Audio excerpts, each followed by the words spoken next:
మహిళలపై సీఎం చంద్రబాబు వరాల జల్లు కురిపించారు. గుంటూరు జిల్లా నేలపాడులో జరిగిన పసుపు కుంకుమ కార్యక్రమంలో పాల్గొన్న ఆయన ఆడబిడ్డల ఆత్మ గౌరవాన్ని పెంచేందుకే ఈ కార్యక్రమం చేపట్టినట్లు చెప్పారు.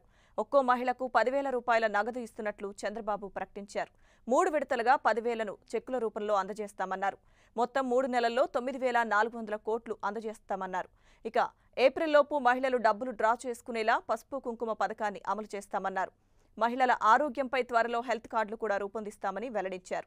డ్వాక్రా మహిళలు అండగా ఉంటే తనని ఎవ్వరూ ఏమీ చేయలేరని చంద్రబాబు ధీమా వ్యక్తం చేశారు.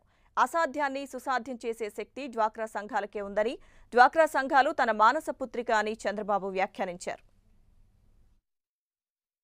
ఒక చంద్రన్న బీమా ఎంత బాగా చేశారంటే 190% సాటిస్ఫాక్షన్ లెవెల్.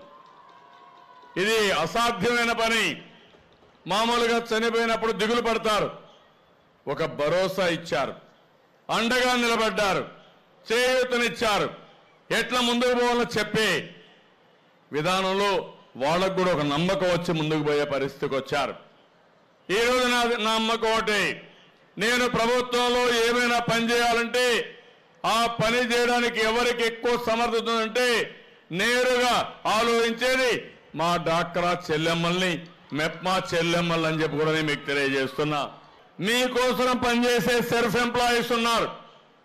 వాళ్లకు నేను ముఖ్యమంత్రి అవుతానే 30% జీతాలు పెంచాం. మొన్నే 10% పెంచాం. కానీ వాళ్ళందరూ అడిగారు, కాదు ఇంకా పెంచాలడిగితే నేను ఆలోచించి ఈరోజు మళ్ళీ 30% జీతాలు ఈ యొక్క సెల్ఫ్ ఎంప్లాయీస్ కి అందరికీ పెంచుతున్నాం. అంటే నేను వచ్చిన తర్వాత 65% పెంచాం. 10 లక్షల మంది, 10 లక్షల వరకు ప్రమాద బీమా ఇస్తాం. మిమ్మల్ని మీ అభిమానం చూసినప్పుడు నేను ఎప్పుడూ మర్చిపోలేను. కానీ మన మధ్య రక్తబంధం లేకపోయినా రుణానుబంధం ఉంది. పూర్వ జన్మ రుణానుబంధం మీకు నాకు ఉంది. అందుకే భగవంతుడు నాకు 94 లక్షల మంది చెల్లెమ్మలు ఇచ్చారంటే డాక్రా సంఘాల్లో ఇది నా అదృష్టంగా నేను భావిస్తున్నా. మామూలుగా అయితే ఏ వ్యక్తి కూడా ఇంతవరకు ఆలోచించరు. నేను ఒకటే ఆలోచించాను, మిమ్మల్ని నిరంతరం కంటికి రెప్పలాగా కాపాడుకుంటుంది ఈ ప్రభుత్వం. మీకు అండగా ఉంటాం. రాయలసీమలో రాళ్లసీమగా మారిపోతుందనుకున్నారు, అందరూ కూడా బాధపడ్డారు. నేను ఒకే మాట చెప్పాను, రాయలసీమ రాళ్లసీమ కాదు, రతనాల సీమగా చేసే బాధ్యత నాది అని చెప్పాను.